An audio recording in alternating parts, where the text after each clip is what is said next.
নমস্কার, Assam prime network থেকে আমি ইন্দ্রাণী আপনাদের স্বাগত জানাচ্ছি।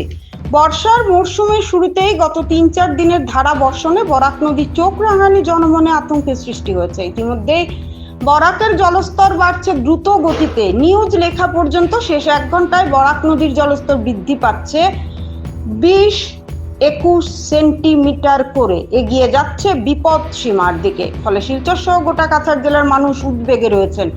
এদিকে বরাক নদীর জলস্তর শনিবার সকাল থেকেই সবাইকে উদ্বেগে রেখেছে। গতকাল থেকে জলস্তর ক্রমে বাড়তে থাকে, এদিন সকালেও তা অব্যাহত থাকে। এমনকি একসময় লাফিয়ে বাড়ছিল জলস্তর বৃদ্ধি হার।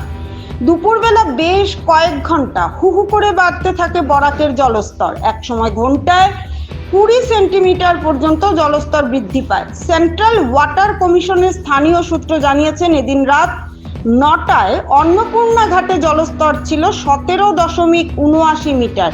পূর্বের ১ ঘন্টায় জলস্তর বৃদ্ধি পায় ২১ সেন্টিমিটারে, যেখানে বিপদ সীমা ১৯.৮৩ মিটার। তবে রবিবার সকাল থেকে যদি আবহাওয়ার পরিবর্তন হয় তাহলে পরিস্থিতি স্বাভাবিক হতে শুরু করবে। এদিকে পাহাড় অঞ্চলে অব্যাহত রয়েছে বৃষ্টিপাত, তাই চলতি বছরে প্রথম দফার দুর্যোগের আতঙ্ক তারা করছে সাধারণ মানুষকে।